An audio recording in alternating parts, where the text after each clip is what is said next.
시작하겠습니다. 자, 신론 특강을 시작하도록 할게요. 예. 근데 이 전에 이제 인강 들으신 선생님이 말이 지금 이상하다고 할 수 있는데 무슨 얘기를 하다가 같이 얘기를 하려고 지금 이제 시작을 하고 얘기를 하려고 그래서 말이 끊겼는데요. 그러니까 시험 준비를 하는 데 있어서 이게 되게 중요한 것 같아요. 이게 뭐 한두 번에 뭐 낙방하고 이런 게 문제가 아니라 분석을 하는 게 되게 중요해요. 그러니까 제가 좀 전에 말씀드린 것처럼 연습을 안 하고 풀코스를 막 자기 건강에 자신이 있어가지고 막 하는 사람들이 있어요. 근데 그러면 제가 처음에 뛸 때 그랬어요. 처음에 조금만 하고 하면 되지. 그리고 42.195를 뛰는데 거의 6시간 안에 들어왔거든요. 그러니까 몸이 만신 차이가 되고 그게 그러면 이제 뭐 이렇게 일반인들 있잖아요. 한 번도 마라톤 안 해본 사람이 보면 정말 대단하다 이러고 막 하잖아요. 근데 마라톤을 같이 하는 사람들은 그건 대단한 게 아니고 무모한 거래요. 근데 그게 맞는 거예요. 그 다음에 이제 막 이 병 치료하느라고 더 힘들어요. 그러니까 그런 짓을 하면 안 되겠더라고요. 그리고 이제 그 다음부터는 이제 평상시에 우리 이제 일주일에 한 번은 이 트라이애슬론 하는 사람들은 한 번은 반드시 10km는 뛰려고 해요. 달리기를 일요일이 됐든 이렇게. 근데 일반인이 볼 때 그 10km를 뛴다는 게 그게 쉬운 일은 아니래요. 근데 우리는 10km는 그러니까 뛰기 시작을 하잖아요. 그럼 10km 안 뛰면 이상해요. 그만큼을 뛰어야 몸이 풀리거든요. 그러니까 그것처럼 평상시에 이제 10km를 뛰다가 이제 그 마라톤 대회가 3개월이 다가오면 그때부터는 이제 주말마다 이제 일주일에 2-3번의 훈련을 해야 돼요. 규칙적으로. 그러니까 어떤 사람은 막 일요일만 막 30km를 뛰겠다 이러는데 그거는 말이 안 되거든요. 그래서 그 계획을 세워서 해야지. 그러니까 계획 없이 하는 거 너무 무모한 게 운동도 똑같더라고요. 그러니까 그거 한번 그렇게 무모하게 하고 나서 막 이거 뭐예요? 무릎 달아가지고 막 수술하고 막 이러거든요.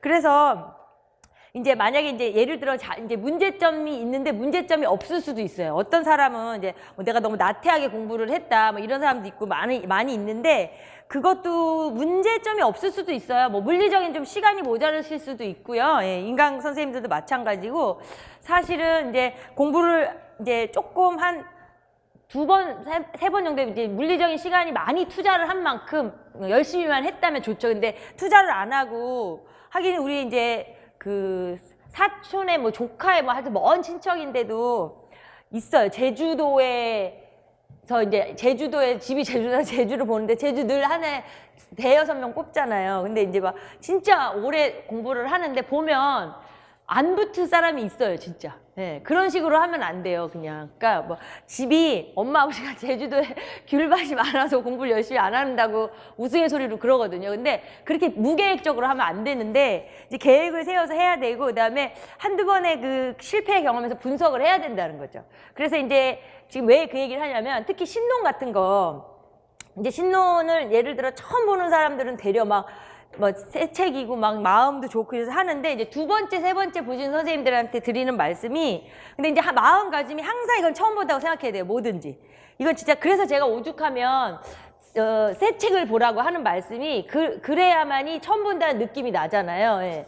그래서 그 예전에 배웠던 거 이런 것들을 다 버려버리시고 특히 신론 같은 걸 뭐 내가 작년에 재작년에 해가지고 신론을 다 보면 10번도 넓게 봤어 막 이런 분이 있어요. 그거는 다 지난 일이라서 상관이 없어요. 그냥 지금 처음 보는데 그 옛날에 황금송아지 있으면 소용이 없잖아요. 그러니까 항상 그런 마음을 가지시고 그냥 기억이 나면 고마운 거죠. 머릿속에 기억이 나면. 근데 기억나는 거하고 상관없이 이제 처음 본다 뭐 이런 생각을 하셔야 돼요. 예. 그리고 신론을 이렇게 보는 이유는 사실 이제 또 처음 초시생들이 보실 때는 어머 이건 왜 뭔가 하는데 이거는 이제 그 우리 뭐 대학교 1학년 때 뭐 미적분학을 다 하잖아요. 이렇게 일단 요거를 좀 띄워놓고 미적분학 같은 거를 이제 배우면 1-2월에 예. 특강에 잠깐만요. 미적분학 같은 거를 이제 배운 기본적인 그런 책이라고 생각을 하시면 돼요. 이거를 처음 하시는 분들은. 예, 그래서 이 신론 자체는 사실은 뭐 정독을 하는 건 되게 중요하고요. 그러니까 정말 한 글자도 안 빼고 꼼꼼히 이렇게 읽는 거 되게 중요하고요. 그 다음에 이제 내용적인 건 기본 이론하고 이제 거의 일맥상통해요. 그래서 거의 비슷하고 그리고 우리의 이제 이 활용 방안은 뭐냐면 뭐 교육 아까 기본 이론반에서 한 것처럼 교육 과정이랑 그다음에 교수학습 이론이랑 이런 것들은 이제 완전히 이제 같은 이론들은요, 똑같이 같이 그냥 같은 스타일로 공부를 하면 되고, 그 다음에 이제 여기서 좀 좋은 거는 그 원론적인 내용들이 많이 있거든요. 그럼 그런 거는 사실은 전체 수교를 하는 베이스가 돼요. 그래서 되게 도움이 돼서 두 가지 측면에서 1차 시험에서는 이게 이쪽에 보면은 1차 시험을 기준으로 보면은요, 사실은 이제 이 신론을 많이 이제 좀 읽고 이해하고 이제 우리가 자기 걸로 만든 상황이면은 이제 서술형이랑 논술형을 쓰는 자산이 돼요. 예.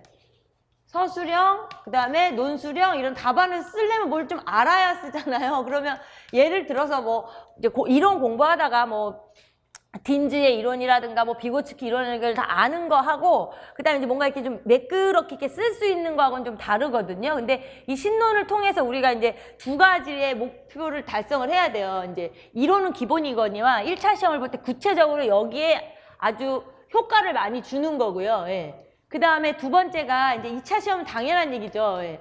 2차 시험을 볼 때는 이제 우선은 실연을 하는 것보다는 사실은 이제 어떤 면접이라든가, 그 다음에 이제 경기 같은 경우는 이제 수업 나눔이라든가, 그 다음에 이제 또 면접 보는 날 경기 같은 경우는 이제 집단 토의도 있거든요. 뭐 이런 거에서 자산이 되는데 그게 그냥 하루아침에 생기는 건 아니라고요. 그러니까 이제 늘 이렇게 신론을 잘 읽으면서 이렇게 내면을 좀 부유하게 만드는 게 이거라고 생각을 하시면 돼요. 그래서 방법이 이제 일단 특강을 한번 하잖아요. 그럼 특강을 한번 하면 우리가 이제 이걸 다 하고 이렇게 볼 수는 없어요. 근데 같이 중요한 거를 이제 정리하고 밑줄 치고, 그러면 이제 특강을 할 때 이제 활용 방안이 이제 특강을 이제 수업을 했어요. 예. 그러면 그 다음에 우리가 여기서 이제 약간의 뭐 확인하는 이제 프린트가 나가요.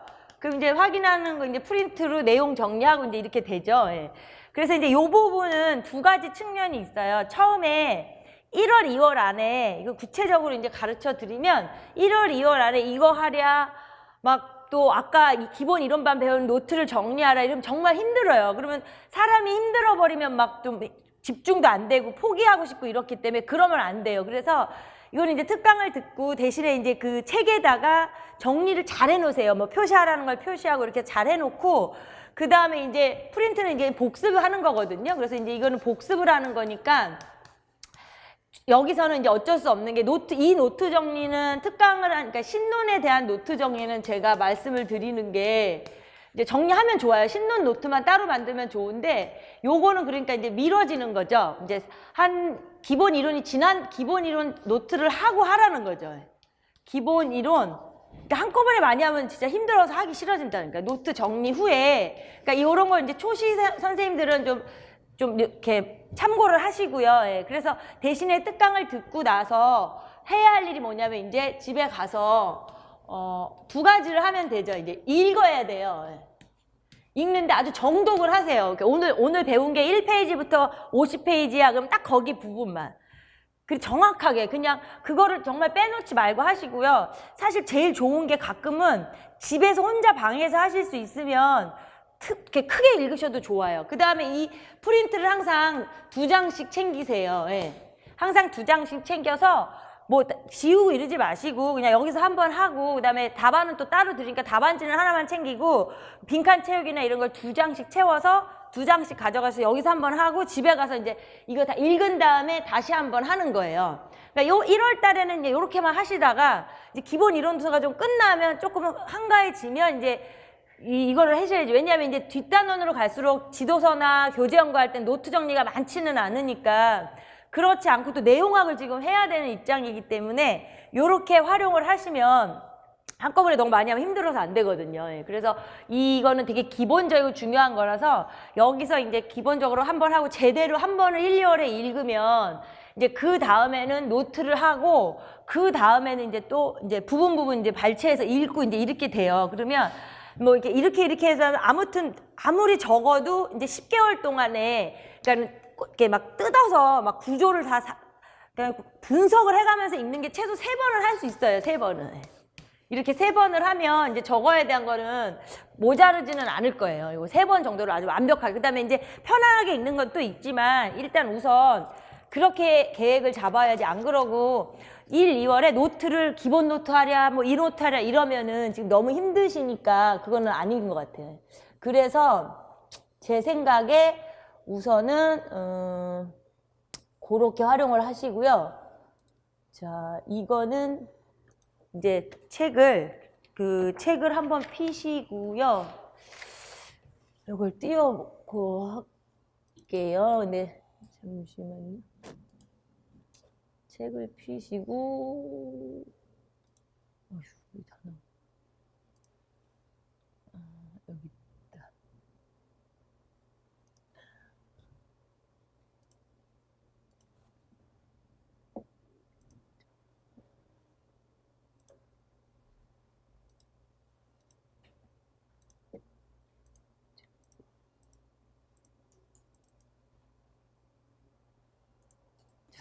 그다음에 일단 이건 일단 볼 거. 우선 그러면 이 신론에 혹시 이제 뭐 인강 선생님이야 뭐 이거 교재를 마련해서 하고 들으시면 되니까 하고 지금 선생님들은 이제 앞에 목차가 없으신 분은 일단 그냥 나중에 보시면 되니까 이게 일부 오늘의 내용이 이제 저기 책이 다른 사람이 있을 수가 있어서 옛날 개정판을 그래서 지금 1부에 2장 3장을 할 거예요. 1부에 2장 3장. 그럼 이제 그 제목이 다른 책이면 이제 확인을 하시고요. 수학 교육의 필요성, 목적, 그 다음에 수학 교육 발달 이렇게 두 가지를 할 거니까 그걸 찾아가시면 돼요. 예, 책이 다르신 분은 페이지 수만 다르지 내용이 다르질 않아서 그리고 1부의 1장은 이제 그냥 정말 말 그대로 진짜 참고니까 그냥 한번 읽어보시고 본격적으로는 이제 그 기본 이론이랑 별개적으로 이렇게 나가는 거라서 막 겹치는 내용이 있는 날도 있겠지만 이렇게 교집합이 안 생길 때가 많아요. 그럼 더 재미있을 수가 있어요. 더 안 지루하고. 예. 그러니까 여튼 우선 여기서는 아까 말씀드린 것처럼 노트 정리 이전에 책에다가 완벽하게 정리를 잘 해두자. 이제 그게 핵심이에요. 그리고 공부 방법은 그리고 자료를 이제 복습을 자료를 이용하여 2장씩 가져가서 하시라. 이제 이거고 일단 우선 37조. 근데 저도 이 새 책을 갖고 있으니까 그걸로밖에 읽을 수가 없어요. 페이지는. 그래서 37페이지에 이제 수학 교육의 필요성이다 이래서 아까 말씀드린 여기 2장 있잖아요. 1부의 2장 같은 경우는 사실은 1부의 2장 같은 경우가 이제 여기에 뭐 서술형이나 논술형 이러는데 좀 이렇게 도움을 받는 거죠. 우리의 그 내면을 살찌우게 하는 단원이라고 생각을 하시고 그러면 그냥 각자 읽어보고 알아서 하면 되지 않을까 싶은데 또 그거는 아니거든요. 그래서 정리를 잘 해드릴 테니까 그 37쪽을 위주로 보면 뭐 그래도 밑줄을 칠게요. 수학을 어떤 이유로 가르쳐야 하는가 또는 학생들이 왜 수학을 알아야 하는가까지만 밑줄을 치시고 그 되게 중요한 이유죠. 되게 중요한 이유고 그 다음 줄에 보면 수학을 배우면 논리적으로 사고하게 되고 과학적인 생활을 하는데 도움이 된다고 말하지만 사실 뭐 그렇게 다 그런 건 아니잖아요. 아까 말씀드린 것처럼 제가 아까 너무 우스갯소리한 것처럼 막 계산 못하면 뭐라 그런다는 거 듣기 싫다는 것처럼 차라리 뭐 수학 선생님들한테 논리적이지 않으면 막 왜 이렇게 수학을 하는 사람이 안 논리적이야? 이러면 내가 이해를 하겠는데 그쵸? 근데 여기도 나왔지만 그래도 비교적 수학을 오래 하고 수학 선생님들은 비교적 그래도 논리적이에요. 예, 비교적 일반인보다 논리적이고 좀 깔끔하고 성격들이 그래서 이런 건 이제 원론적인 걸 고민을 한다는 얘기고요. 그래서 되게 중요한 거는 그 밑에 보면 수학이 갖는 가치에 대하여 단순히 학문적 입장이 아닌 교육적 입장에서의 가치관을 갖추고 있어야 한다는 거다. 그러니까 우리가 사실 그런 문제죠. 내용학을 학문적으로 깊게 공부하면서 또 학생들에게 어떻게 교육적으로 교수학습 방법을 연구해야 하는가 이런 거죠. 예. 그래서 이건 이제 질문을 던지는 얘기지만 그래도 되게 중요한 거고 그럼 이제 우리가 수학 선생님으로서 상식적으로 38페이지에 보시면 첫 번째에 그 뭐 우정원 선생님의 그 수학 그 주장은 말하자면 자유민주주의 사회의 이념을 구현 거기만 밑줄 치시고요. 예.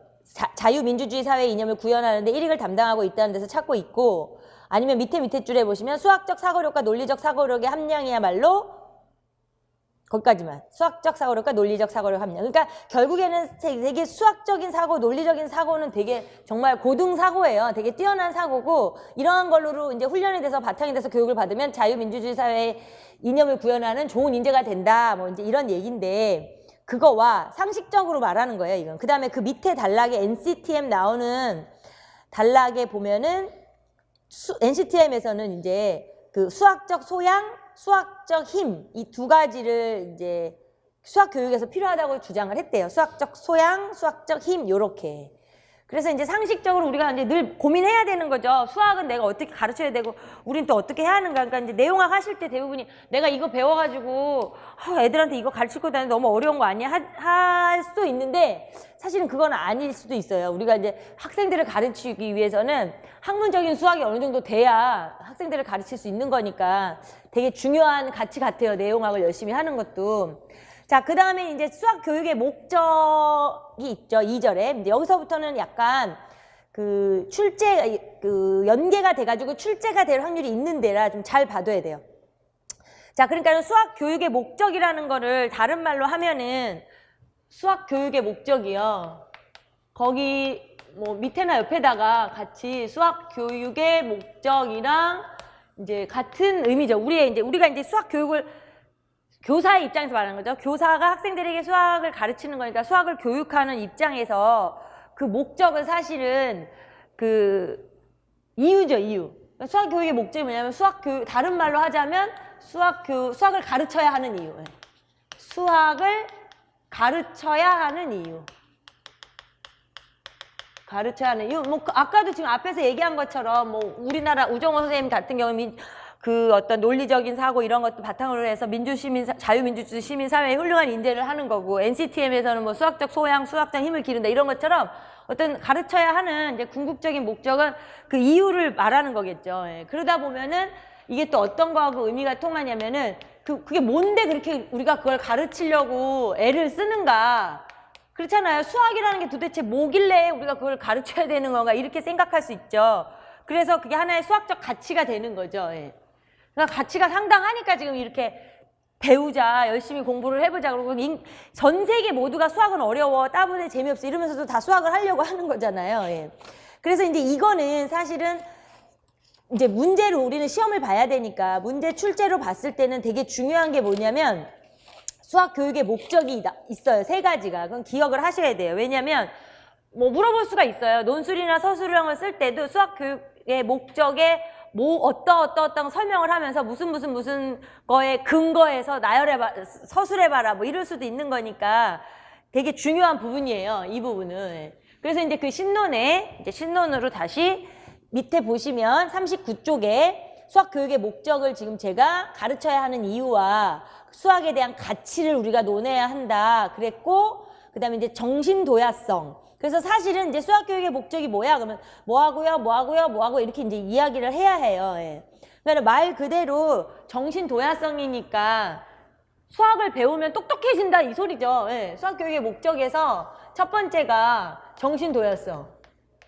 그냥 사실은 이제 우리가 답안지에 써야 하는 걸로 정리를 해두시고 머릿속에 정신도야성, 똑똑해지는 거지. 이렇게 좀 기억을 하시고 이제 이러면 될 것 같아요. 그래서 수학을 배우면 똑똑해진다 이런 뜻이에요. 말하자면. 그래서 40쪽에 보시면 그 중에 정신도야성 안에 이제 여러 가지 똑똑해진 게 도대체 뭐냐, 뭐가 똑똑해지는 거냐, 이제 이거죠. 예. 그러니까 이제 왜 똑똑해지냐면 수학에 지금 진한 글씨로 엄밀성, 간결성, 논리성, 일반성 이렇게 있잖아요. 엄밀, 간결, 논리, 일반. 엄밀, 간결, 논리, 일반 이렇게 있어요. 그러니까 그거를 이제 그러한 성질을 가지고 있기 때문에 수학 배우면 똑똑해진다. 이제 말하자면 이건데, 자, 첫 번째 엄밀성. 밑줄을 칠게요.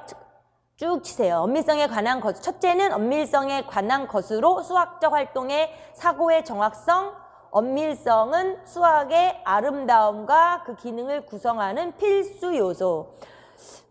사실은 진짜 어떤 기본적인 얘기를 하는 거죠. 예. 그러니까 이 엄밀성이라는 게 뭐 다른 데서만 늘 다 나오는 건 아니에요. 그러니까 본질이에요, 본질. 되게 이제 모든 거를 다 해야 하는 거니까는 우리가 이제 뭐 말해야 하는 거, 기호 사용해야 하는 거, 설명, 뭐 이렇게 그래프를 그려야 하는 거, 이 모든 거 어떤 여러 가지 아니면 아이들의 활동들, 이런 나의 머릿속의 생각 이런 게 되게 엄밀한 거고, 그 다음에 또 두 번째도 밑줄 칠게요.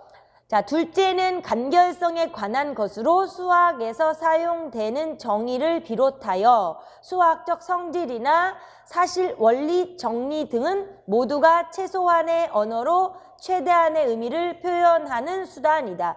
최소한의 언어로 최대한의 의미를 표현하는 거니까 되게 합리적인 학문이죠. 이 간결한 수학이.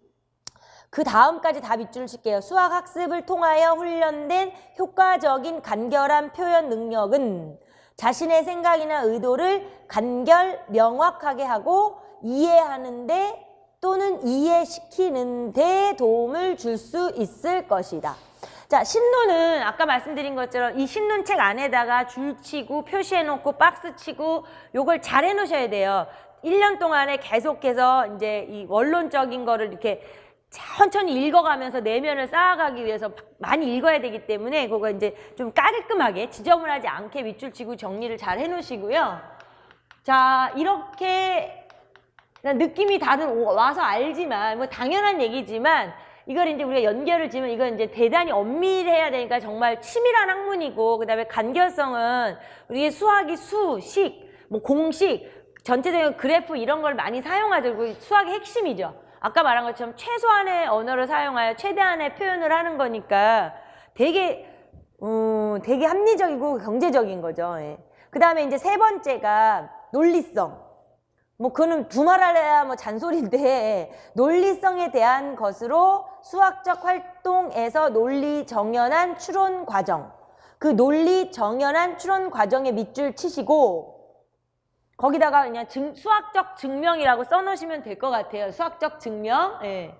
그러니까 사실은 수학의 꽃이죠. 꽃. 예, 증명이. 꽃이고 증명을 통하여 지금까지 이렇게 발전을 해왔으니까. 그리고 중간중간 한 두 줄 밑에 보면 되게 추상화 과정을 거쳐 일반화 시키는 게 바로 수학이잖아요. 공식이 됐든 뭐가 됐든 그게 되게 중요한 얘기라서 추상화 과정을 거치는 데서 학생들이 어려워하기 때문에 우리가 그런 추상화 과정을 거치는 일을 귀납 추론을 통해서 하는 것이 어려움을 느끼는 학생들에게 도움을 준다는 걸로 지금 교수학습 방법 자체가 변해가고 있는 거죠. 세계적인 추세가. 예. 그래서 논리성에 대한 얘기가 거기 있고 옆에 일반성 동글뱅이를 안 치고 넘어왔네요. 예. 넷째는 일반성 해놓고 지금 추상화 얘기를 한 거예요. 일반성에 대한 얘기를 하고 추상화로 넘어와서 이렇게 네 가지인데, 자, 이거는 이제 나중에 이제 지금 저기 아들을 잘 이렇게 표시를 해 놓으셔야 돼요. 이렇게 흐름이 여기를 통해서 이렇게 돼서 이게 뭔지를 좀 알 수 있게끔. 그래서 기억해야 된다 그 소리예요. 기억해야 된다. 그리고 원론적이긴 하지만 이제 페스탈로치가 이제 그런 얘기를 했다는 게 밑에 있는데, 그것도 이제 상식선에서 요거는 알아둘게요. 거기에 머리에 질서의 동글뱅이를 치고 밑에 이렇게 좀 지저분해지지 않게끔 밑에 실용적이랑 연결을 해주세요. 그러니까는 페스탈로치는 그 수학 교육을 도야적 측면에서 고찰하면서 그 목표를 세 가지, 머리 질서, 진리 감각, 전식 체조 이렇게 했는데, 그 중에 머리 질서를 이제 실용적인 거와 연결시킬 수 있고, 진리 감각을 밑에 교양적, 이렇게 연필이 됐든 뭐 이렇게 연결시키세요. 교양적. 그 다음에 정신체조가 훈련적. 이렇게 해서 약간 좀 그런 거에 대한 좀 대응하는 거다. 이런 얘기를 했대요. 그러니까 뭐 당연한 얘기죠. 머리 질서라는 게 이제 어떤 생각하는 거 말하는 거죠. 생각하는 거. 예. 그 다음에 그 밑에 보면 이제 진리 감각은 뭐 당연한 얘기고, 정신체로도 훈련 이게 밑에 설명들이 있어요. 그러니까 그런 거 동글뱅이 친 거를 위주로 자세히 이제 복습할 때 정독을 하시라는 얘기고, 자, 일단 중요한 거는 그래도 혹시 시험에 좀 등장을 할 수 있는 것이 이제 정신도야성이 나오면 수학 배우면 똑똑해져. 그냥 이렇게 생각을 하지만 정신도야성을 근거를 제시해라. 뭐 때문에 똑똑해지냐라고 물으면 뭐 엄밀성, 간결성, 논리성, 일반성 이러한 성질들 자체가 수학을 배우면 생겨나는 거기 때문에 이러한 것들을 우리가 이제 고등 정신 사고력, 뭐 고등 정신 능력 이러잖아요. 그러니까 고등 사고력이 늘어나는 거죠. 똑똑해진다는 말을 다른 말로 하면. 그리고 이제 그 처음부터 안 되면 나중에 습관이 안 돼서 처음부터 이렇게 약간 수학 교육학적 용어를 많이 사용하려고 하고, 그러니까 말하자면 이제 문자 쓰는 것처럼 이제 좀 그렇게 여기 있는 용어들을 많이 이렇게 일상생활에서도 이렇게 공부하실 때 자꾸 자연스럽게 사용을 하셔야 서술형을 쓰실 때 주저하지 않고 술술술술 쓰실 수가 있어요. 예. 자, 그 다음에 이제 두 번째로 넘어갈게요. 그럼 42쪽으로 와서 이제 두 번째에 대한 성질이 여기서 예, 실용성이 돼요. 실용성. 그러니까 지금 이게 수학 교육의 목적이 되면서 우리가 학생들에게 가르쳐야 하는 이유죠. 애들 똑똑하게 만들기 위해서 가르쳐야 하고 정신 도야성. 그럼 배우기만 하면 뭐 하냐는 거죠. 뭔가 써먹어야 되니까 실용성. 이 얘기를 하는 건데 42쪽에 그 실용성 옆에다가 써놓죠. 뭐 수학을 이제 배우면 사회생활이나 다른 학문을 하는데 유익하다. 그게 실용적인 거잖아요. 사회생활, 타 학문의 유익 뭐 이렇게 해놔도 되고요. 예. 사실 되게 그러니까 애들이 이제 수학을 막 재미없어요. 뭐 실용적이진 않은 것 같아요. 뭐 나중에 이거 써먹으면 뭐예요? 뭐 이런데 막 그런 애들한테 특히 막 고등학생이 만약에 그렇게 얘기를 하면 동기부여와 주의 환기를 잘 시켜야죠. 일상생활하고 연결을 시켜서 하는데 교육적으로 안 좋은 건 아닐 거예요. 뭐 소주병 얘기를 한다고 교육적으로 안 좋은 건 아니니까. 만약에 애들이 그러면 남학교다 그러면 아마 솔깃할걸요. 그쵸? 뭐 소주 잔이 너 소주 한 먹어봤어? 뭐 이런 소주 한 병에 몇 잔 나오는지 알아? 막 이런 7잔 나와요. 만약에 어떤 애가 그러면 걔는 엄청 먹어본 애잖아요. 그렇게. 근데 너 왜 7잔 나오는지 알아? 이러면서 이제 술을 갖고 노는 거죠. 뭐 야 너 두 명이 먹어봐. 그러면 뭐라 그러겠어요? 한 잔이 남잖아. 그럼 또 주문하고. 3명이, 그러니까 2명, 7잔인데 산수가 헷갈려요. 한 잔이 남고, 3명이 먹어도 2, 3, 6, 2잔씩 먹으면 한 잔이 남고, 그래서 4명이 먹으면 3잔이 남고, 뭐 또 모자라니까 시켜야 되고, 막 이제 말하자면 이런 식으로 이제 끌고 가는 거죠. 재미나게. 그러니까 이 실용적이라는 걸 애들한테, 야, 나중에 어른 되면 너 이게 얼마나 많이 쓰일 줄 알아? 이래봐야 하나 재미없다는 거죠. 예. 뭐 길거리 가다가 막 요즘에 사건, 사고도 많으니까. 뭐 맨홀 뚜껑 열어놨는데 뭐 빠지고 이러는 거 뭐 이런 얘기 해줘도 되고 왜 너 왜 맨홀 뚜껑이 원이야 뭐 이런 얘기 있잖아요.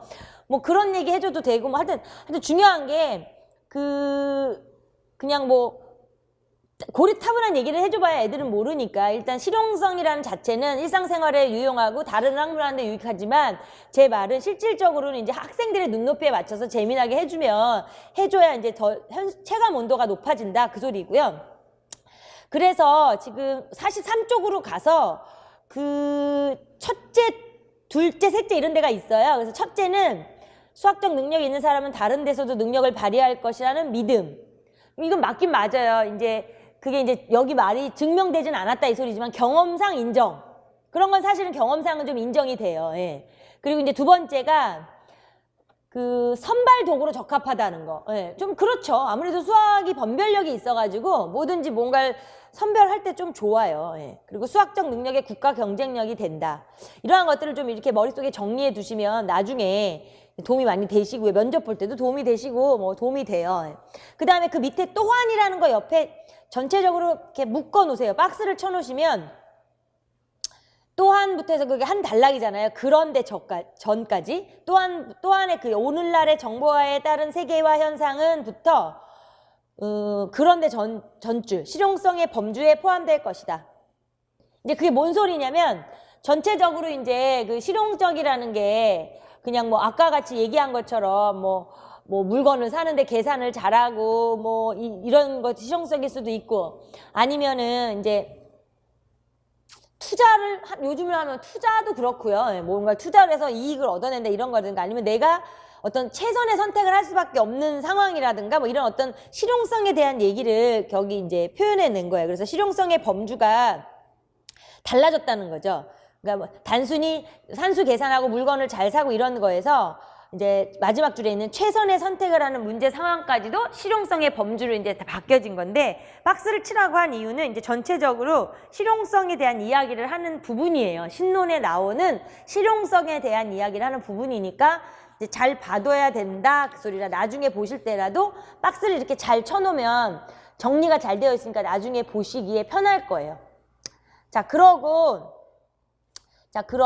이제 넘어가서 44쪽을 볼게요. 44쪽에 보시면 문화적 가치 및 신미성. 그러니까 이제 수학의 하나의 아름다움을 얘기하는 건데, 문화적으로 상당히 가치가 있는 거죠.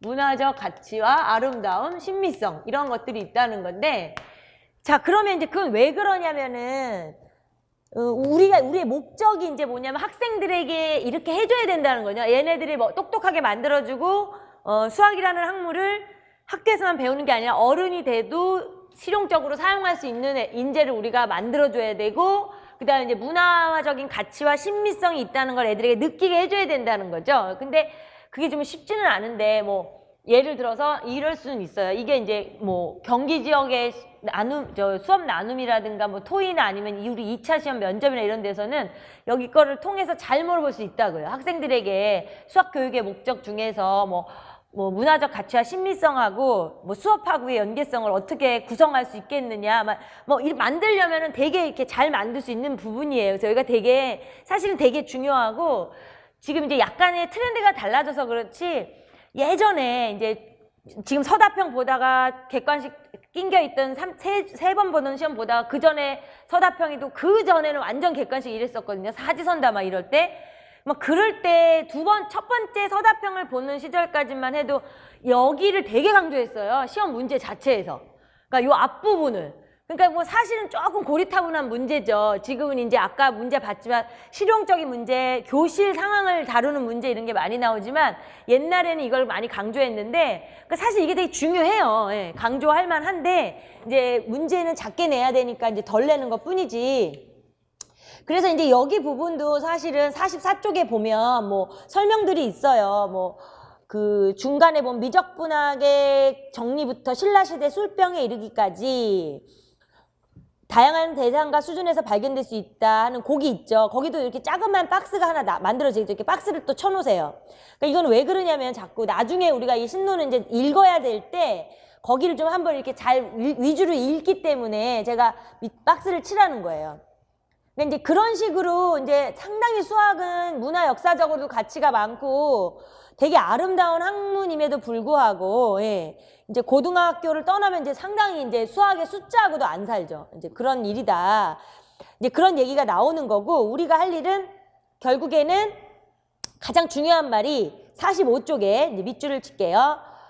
첫 번째 줄부터 역사를 공부하는 이유가 역사적 사실을 단순히 기억하는 게 아니라 올바른 역사 의식을 가지기 위함이며, 음악, 미술 이런 것도 아름다운 걸 아름답다고 느낄 수 있게 하기 위한 것처럼 수학을 공부하는 이유도, 별표 치세요. 수학적 안목. 별표 뭐 동글뱅이 치면서 별표. 수학적 안목에다가 수학적 안목을 가지고 주변 현상을 올바르게 파악하고 아름답게 느낄 수 있도록 하는 것이다. 수학적 안목. 그래서 사실은 이제 이 신미성이라는 걸 애들이 잘 못 느끼죠. 그럼 뭐 보통 교사들이 뭐 현장 학습을 나가서 뭐 무슨 뭐 고궁에 가서 보여주고 뭘 보여주고 미술 작품을 보여주고 뭐 뭘 보여주고 막 이런 얘기를 하잖아요. 근데 그러는 거에서 이제 느낄 수 있겠죠. 근데 근데 이거하고 약간 저기지만 지금 저기 뭐지? 용산인가요? 거기서 레오나르도 다빈치잖아요. 그거 얘기 나오면 왜 웃냐면 사람들이 다 어떤 사람이 레오나르도 디카프리오 그 얘기를 해가지고 꽤나 웃겨요. 근데 레오나르도 다빈치 뭐 전시하는 거 있거든요. 그거 비싸지도 않은데요. 아니 공부해야 되니까 가시면 안 되는데요. 아무튼 그게 그 전시를 하는데 그걸 보고 엄청 반성한 게 뭐냐면요. 우리가 막 똑똑하고 공부라고 하면 엄청 했다라고 막 이렇게 자부하면서 사는 우리 같은 사람 입장에서도 거기 가서 보니까요. 나는 정말 너무 무식했구나. 이게 너무 많은 거예요. 그런데 전 진짜 그 다빈치가 그렇게 어마한 걸 많이 했는지 잘 알았는데 까먹었을 수는 있어요. 이제 고등학교 때 배워서. 근데 어마어마하더라고요. 우리 맨날 얘기 나면 황금 비율 얘기할 때 뭐 그냥 그 사진 있잖아요. 이 사진이랑 그림으로 하면 모나리자나 뭐죠? 그 최후의 만찬 뭐 요 정도만 이게 대충 알았는데 그게 아니라 막 해부를 엄청 했더라고요. 막 해부, 건축, 또 무기 만들고 이런 일을 그 중요한 일은 다 했더라고요. 되게 실용적인 걸 엄청 한 거예요, 이 사람이. 근데 그때 이제 중세 시대 막 뭐예요? 이렇게 해부하면 안 되니까 시체를 한 30개 이상을 해부했다. 30개가 아니고 시체 39를 했대요. 그래서 이제 몰래 이렇게 빼가지고 막 숨어서 했겠죠. 근데 그 뭐 혈관, 뭐 근육 막 그걸 다 그려놓은 거예요. 손으로. 그 시절이라. 진짜 소름이 끼치도록 엄청나더라고요. 그게요. 그 다빈치가 그걸 한 업적인데 그게 나왔는데 와 진짜 이게 그냥 우리 엑스레이 찍고 뭐 지금 뭐 MRI 찍어서 몸을 보는 것보다도 정말 깨알같이 잘 해놨어요.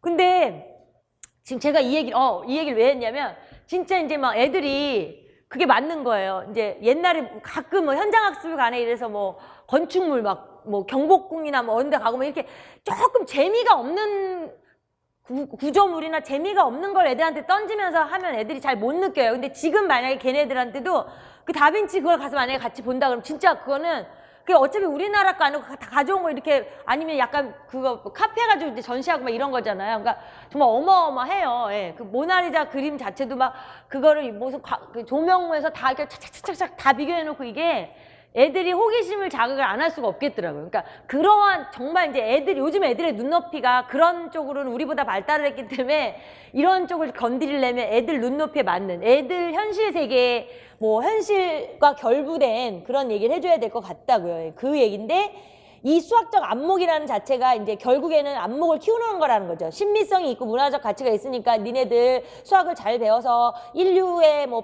문화유산으로 받아들이고 발전을 시켜 이래봐야 아무 소용이 없잖아요. 그러니까 이제 그걸 느끼게 해주자 이 소리고요. 그 다음에 이제 브루너가 말한 수학적 안목이라고 하는 자체가 사실은 이제 되게 중요한 얘기가 되죠. 예. 그래서 이제 뒤에 브루너 할 때 우리가 얘기를 해도 되고요. 예. 그냥 먼저 여기서 좀 기억을 해둘 필요가 있는 거는 그 브루너가 말한 수학적 안목을 그러면 어떻게 키울 거냐. 너네 그냥 안목이 아니죠. 일상생활의 안목이 아니라 수학적인 안목을 너는 그럼 어떻게 키울 건데 이제 이 말을 브루너는 뒤에 넘어가지 말고요. 나중에 볼게요. 뒤에 200 몇 페이지에 있는데 그 수학적 안목 별표 치놓으신 옆에다가 지식의 구조를 이렇게 써놓으세요. 지식의 구조라고.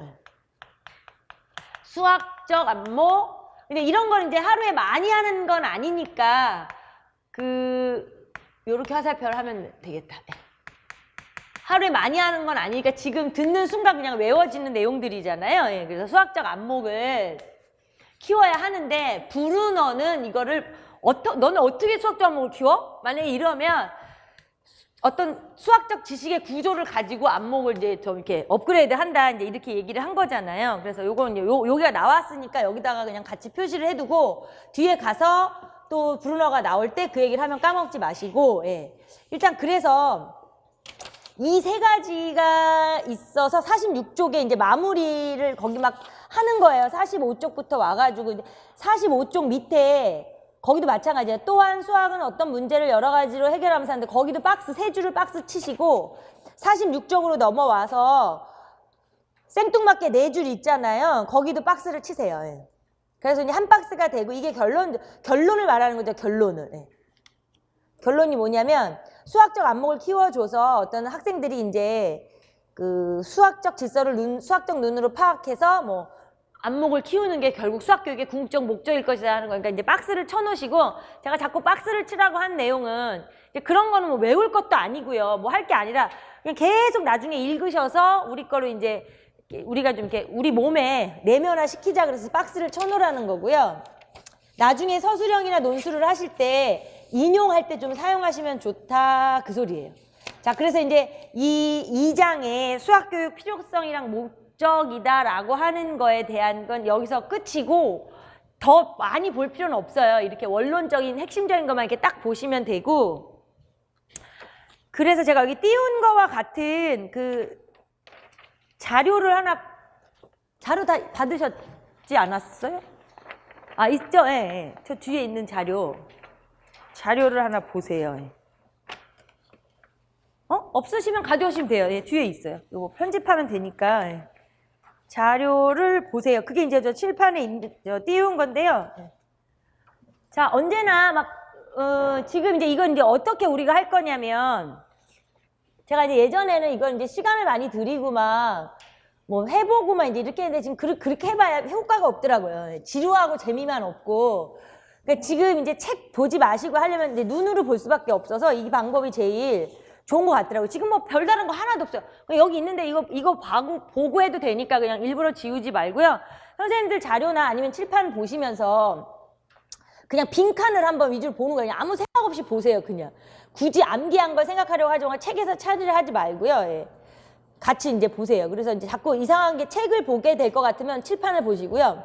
수학을 어떤 이유로 가르쳐야 하는지 뭐 아까 밑줄 친 거예요. 뭐 이런 걸에 관한 뭐 알아야 하는가에 관한 보다 근원적인 논의가 이루어져야 하는데 뭐 수학을 배우면서 어떻게 사고하게 되고 어떤 뭐뭐인 생활을 하는 데 도움이 된다고 말하지만 이렇게 그냥 생각을 좀 해보자는 거죠. 예. 수학을 배우는데 아까 무슨 사고? 수학에서 제일 중요한 게 논리적 사고잖아요. 뭐 계산적 사고는 아니겠죠. 예. 논리적 사고. 논리적으로 사고하게 되고 무슨 생활을 한다는 거예요. 그러니까 이런 것이 무슨 시험에 등장한다 이렇게는 생각하지 않으셔도 돼요. 예.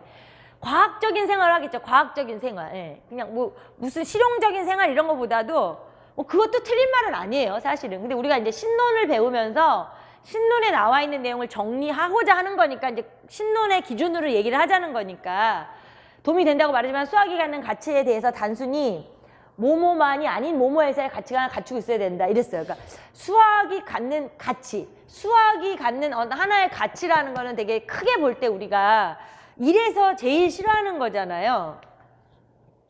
학문적.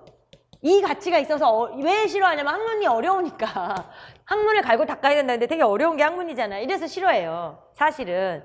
그러니까 단순히 학문적 입장만이 아닌 어떻게 학문적 입장만을 가지고 우리가 애들을 지도하겠냐고요. 그러니까 우리는 사실은 교육적 입장에서의 가치관을 갖추고 있어야 한다는 것이다. 이 말이 저기 들어갈 말이에요. 자, 그래서 이제 제가 원했던 게 뭐냐면 예전에 우리가 막 신론특강 같은 거 하면 제 입장에서는 막 이거를 막 많이 애들이 싶고 막 빨리 애들이 싶고 이래가지고 막 이걸 이제 시험 보듯이 테스트 하듯이 막 빈칸 채우기를 하고 막 이랬거든요. 근데 제 말은 아까 말씀드린 게 2장을 가져가서 복습하실 때 혼자 그렇게 하시고요.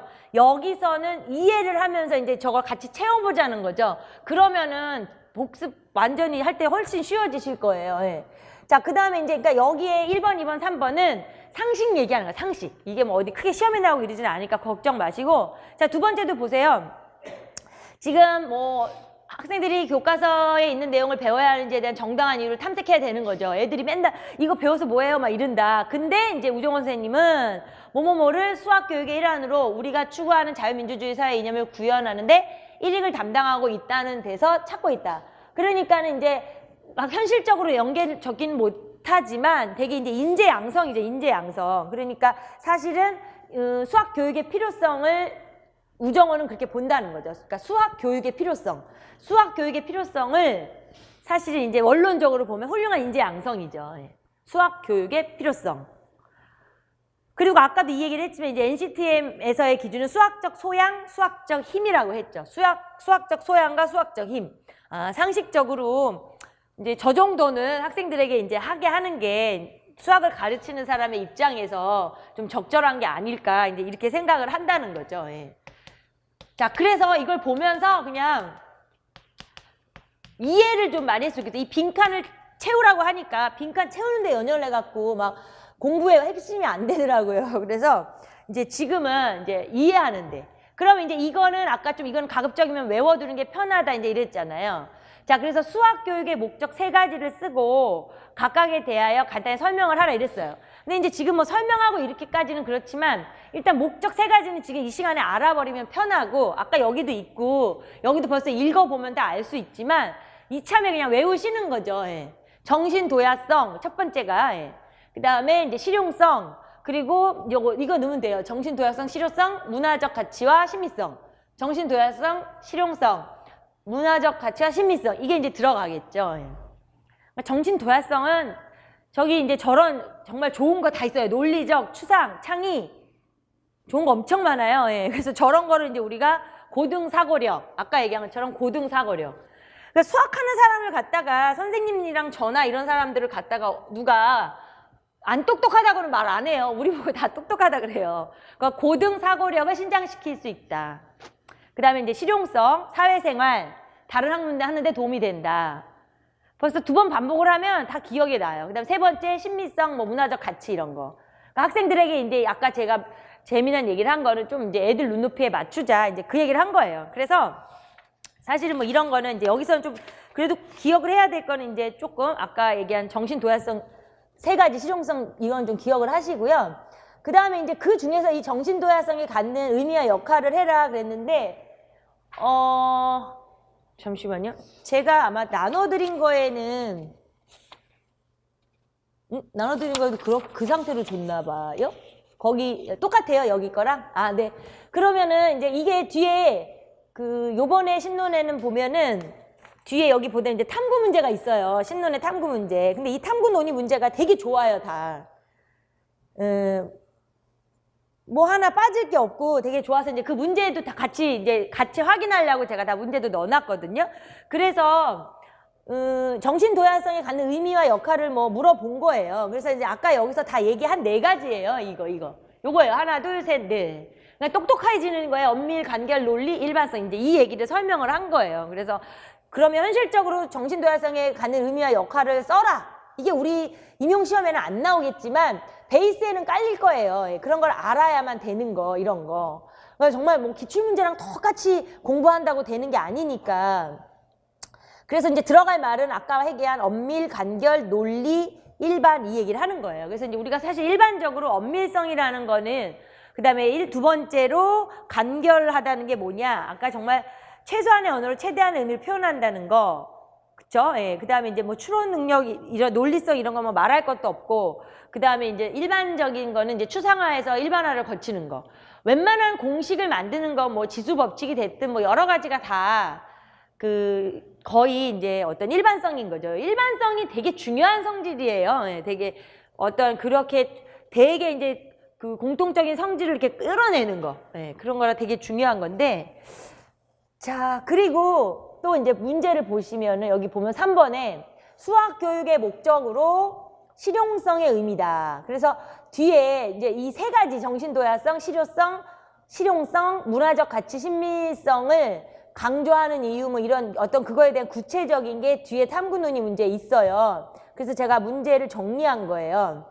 그래서 사실 지금 여기에 탐구 논의 문제까지도 막 그렇게 하시기엔 시간도 아깝고 하시니까 이제 우리가 이 자료를 활용을 하자 이 소리고요.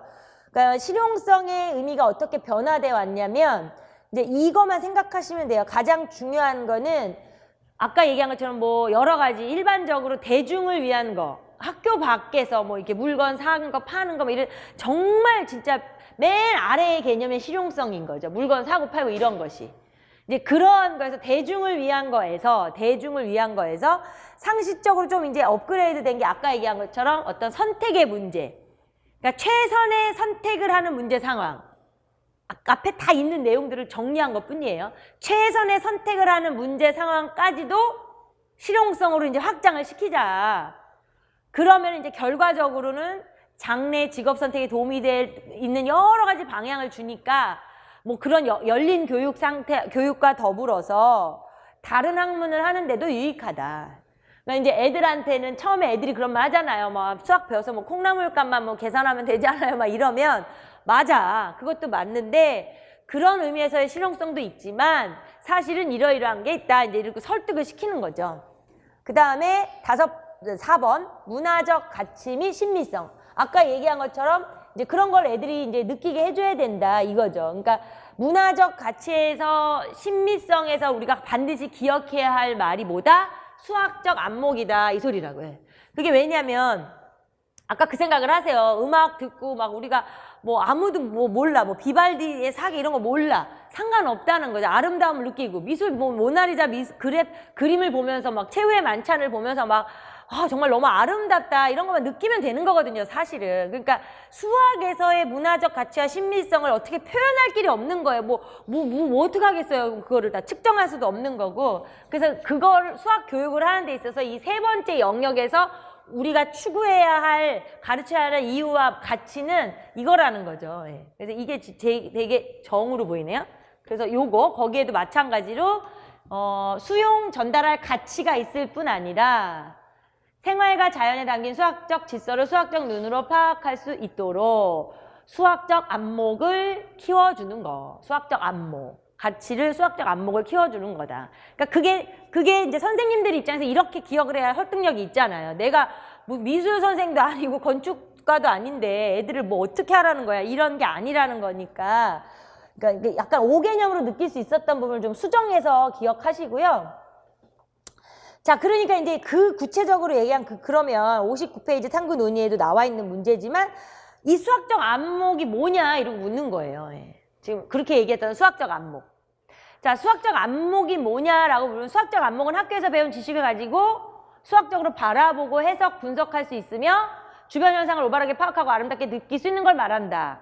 그게 수학적 안목이죠. 뭐 상당히 이제 추상적인 말이죠. 근데 좀 다르긴 달라요. 그냥 수학 공부를 안 한 사람하고 수학 공부를 한 사람하고 어떤 표현력이 좀 차이가 있고 논리성이 좀 차이가 있어요. 그래서 사람들이 우리 선생님이나 우리 같은 사람들 다 똑똑하게 보는 거에 좀 이렇게 어깨에 힘을 줘도 되긴 돼요. 예.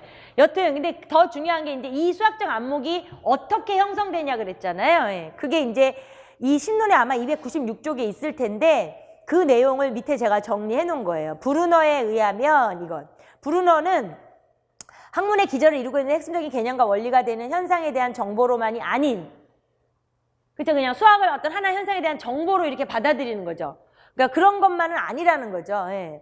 그러한 사실, 뭐 현상 이런 것들을 잡다한 것들을 다 관련 짓고 체계화하는 거. 서로 관련 짓고 체계화하는, 서로 관련 지어서 체계화하는, 뭐 관련 짓고 체계화하는 주요 개념이나 원리를 파악하는 거. 이게 되게 중요한 거잖아요. 수학 공식만 암기해서는 안 되는 거니까 지식의 구조를 통해서 수학적 안목을 형성할 수 있다.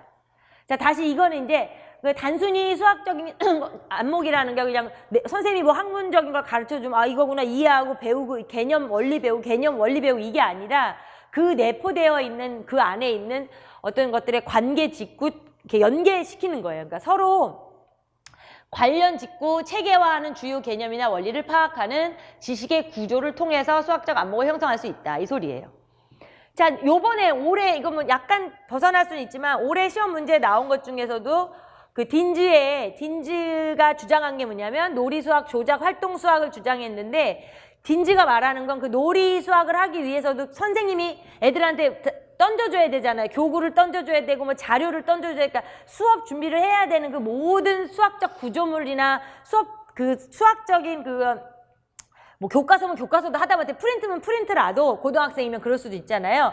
그 전체적인 그 자체 자료 안에 구조물 안에는 항상 수학적 구조가 있어야 된다고 얘기한 그 수학적 구조가 답이었거든요. 그것처럼 이 사람이 브루너는 수학적 안목이라는 형성을 하는 것도 그냥 이렇게 수학을 뭐 배워가지고 그냥 뭐 문제를 풀고 문제를 해결하고 이런 것만이 아니다. 이제 이 소리죠. 제대로 하려면 지식의 구조를 통해서 해야 된다. 딘즈가 주장한 건 수학적 구조다. 그 다음에 브루너에서는 수학적 안목을 키우기 위해선 지식의 구조다. 이제 요거를 좀 정리를 잘 해두시고요.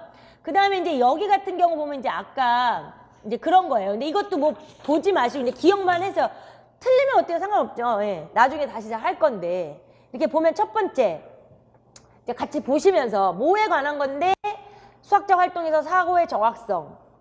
그거 다 같은 말이에요. 1번에. 뭐는 수학의 아름다움과 기능을 구성한 필수 요소. 뭐지? 수학적 활동을 통하여 학생들이 일반적 사고에도 수학적 이걸 적용하면 결국 자신이 사고 활동의 한 성향으로 동화시킬 수 있다. 이게 이제 엄밀성 얘기하는 거죠. 엄밀성. 그러니까 정확성하고 의미가 좀 통하는 거예요. 엄밀성이에요. 1번에 엄밀성.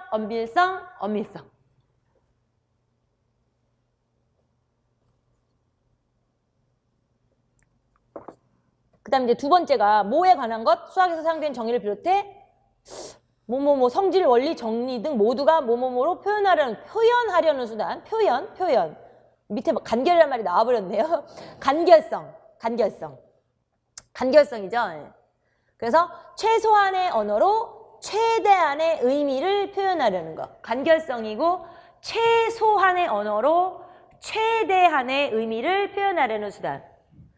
제일 좋은 거죠. 뭐 조금 그러니까 가성비 좋은 거 좋아하잖아요. 돈 싸게 사는데 엄청 좋은 물건 우리 그런 거 엄청 좋아하잖아요. 예. 그런 의미죠. 예. 자, 그다음에 페스타로치가 아까 얘기한 그 세 가지. 그러니까 이제 가장 중요한 게 이제 우리가 어떤 수학 교육에서는 사실 이제 되게 좀 실용적이기도 하고 교양적이기도 하고 이제 훈련적이기도 해야 되는데 페스타로치는 도야적 측면에서 이제 말한 거예요. 도야적 측면에서만 그 목표를 하나, 둘, 세 개로 얘기를 했었잖아요. 아까. 그러니까는 머리의 질서, 진리감각, 그 다음에 정신체조 이렇게. 말 그대로 머리의 질서, 진리감각, 정신체조. 근데 이제 그걸 우리 요즘 말로 바꾼 게 아까 제가 연결시켜 놓으라는 그거예요. 머리의 질서, 실용적. 예.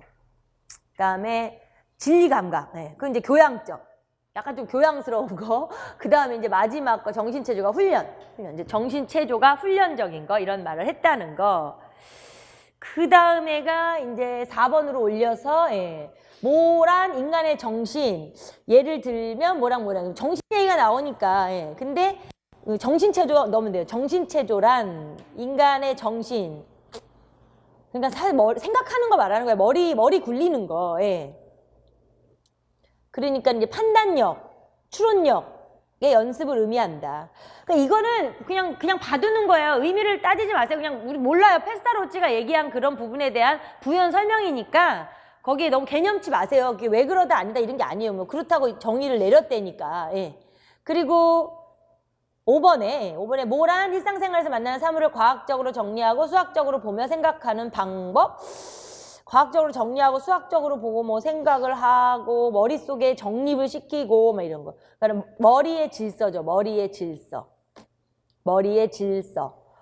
이거는 이제 수학 교육학이라는 걸 원론적으로 좀 우리가 한번 맛보기 위해서 보는 데니까 그냥 그렇게 이해하시면 돼요. 예. 그리고 이제 6번이 진리 감각이겠죠. 하나 남았으니까 셋 중에.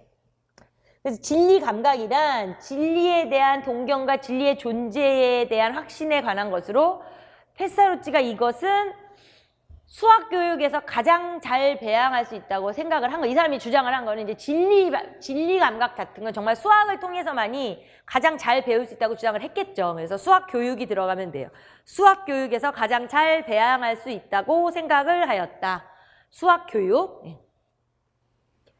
자, 그 다음에 이제 7번째에 들어갈 게 이제 뭐 미적분 정리부터 아까 박스 쳐놓으라고 했던 그런 부분들이에요. 그래서 문화적 가치, 그 다음에 수학 고유의 신미성, 문화적 가치, 수학 교육의 신미성. 그 밑에 빈칸에 들어갈 말이 신미성.